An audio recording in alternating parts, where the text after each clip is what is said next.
और वहीं पर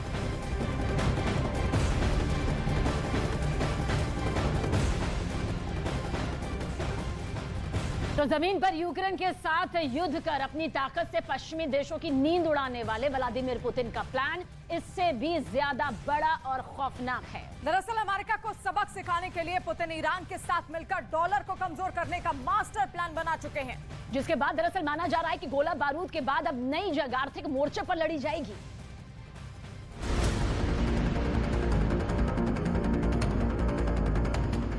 अमेरिका समेत पश्चिमी देश युद्ध में ज़ेलेंस्की के साथ खड़े हैं, जिससे जंग में रूस को शिकस्त दी जा सके। लेकिन एक साल से भी ज्यादा वक्त से जारी युद्ध में अभी भी रूस का पलड़ा भारी है।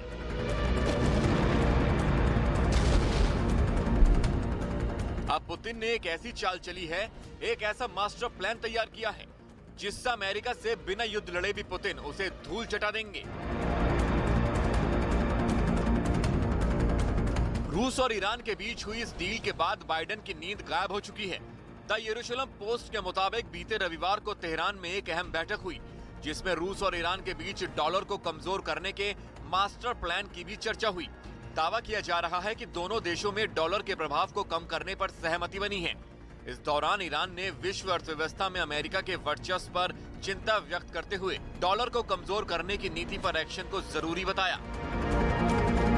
महायुद्ध शुरू होने के साथ रूस पर तमाम प्रतिबंधों की वजह से रूस की मुद्रा लगातार गिर रही है और पुतिन ने इस पर एक्शन लेते हुए पहले ही कुछ देशों के साथ लेन देन के लिए डॉलर का इस्तेमाल न करने का ऐलान किया था।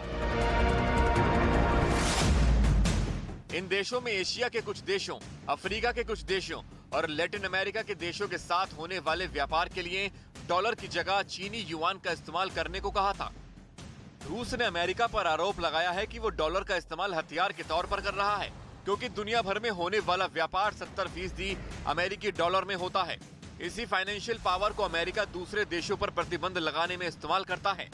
रूस पर प्रतिबंध लगने के बाद उसका रूबल भी इंडेक्स में औंधे मुंह गिरने लगा है। जिस तरह से रूस की अर्थव्यवस्था में तेजी के साथ गिरावट हुई है, उससे दुनिया में एक देश की करेंसी के वर्चस्व को लेकर सवाल गहराने लगे हैं। रूस दुनिया के सबसे बड़े तेल, कोयला और गैस उत्पादक देशों में से एक है। रूस पर लगे आर्थिक प्रतिबंध का असर रूस के साथ व्यापार करने वाले दूसरे देशों पर भी पड़ा। रूस को अमेरिका और दूसरे पश्चिमी देशों ने स्विफ्ट सिस्टम से बाहर कर दिया है। ये वो सिस्टम है जिसके जरिए एक देश दूसरे देश के साथ अपना ट्रांजैक्शन करते हैं और इसमें अधिकतर लेन देन डॉलर में होता है। और यही वजह है कि अमेरिका स्विफ्ट सिस्टम से जुड़े देशों पर हमले से मनमानी करता रहा है और 2012 में ईरान के परमाणु कार्यक्रम की वजह से उसे भी सिस्टम से बाहर कर दिया था, जिसकी वजह से ईरान को उन देशों से काफी नुकसान हुआ था जिन्हें उसने उस वक्त तेल बेचा था और ईरान की अर्थव्यवस्था चरमरा गई थी। फरवरी 2022 में यूक्रेन पर हमले के बाद रूस पर लगे प्रतिबंधों की वजह से रूबल 113 प्रति डॉलर तक पहुंच गया था, लेकिन सेंट्रल बैंक ऑफ वित्त मंत्रालय की कोशिशों ने रूबल को स्थिर करने की कोशिश की और जुलाई के बाद वो 50 प्रति डॉलर तक मजबूत हुआ। रॉयटर्स की रिपोर्ट्स के मुताबिक रूबल इस साल अब तक वैश्विक मुद्राओं के बीच तीसरी सबसे खराब प्रदर्शन करने वाली करेंसी है, जो केवल मिस्र के पाउंड और अर्जेंटीना के पैसों से पीछे है। युद्ध की वजह से रूबल को नुकसान हुआ है तो इसका खामियाजा यूरोप के कुछ देशों को भी भुगतना पड़ा, जो गैस और तेल के लिए रूस पर निर्भर थे।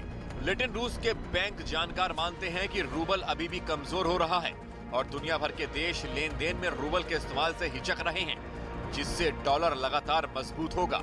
इसीलिए रूस और ईरान आर्थिक मोर्चे पर एक साथ नजर आ रहे हैं और वैश्विक लेन देन में डॉलर को नकार कर उसे ग्लोबल इंडेक्स में नीचे लाने की कोशिशों में जुट गए हैं, जो आमने सामने की जंग से भी कहीं ज्यादा खतरनाक साबित हो सकता है।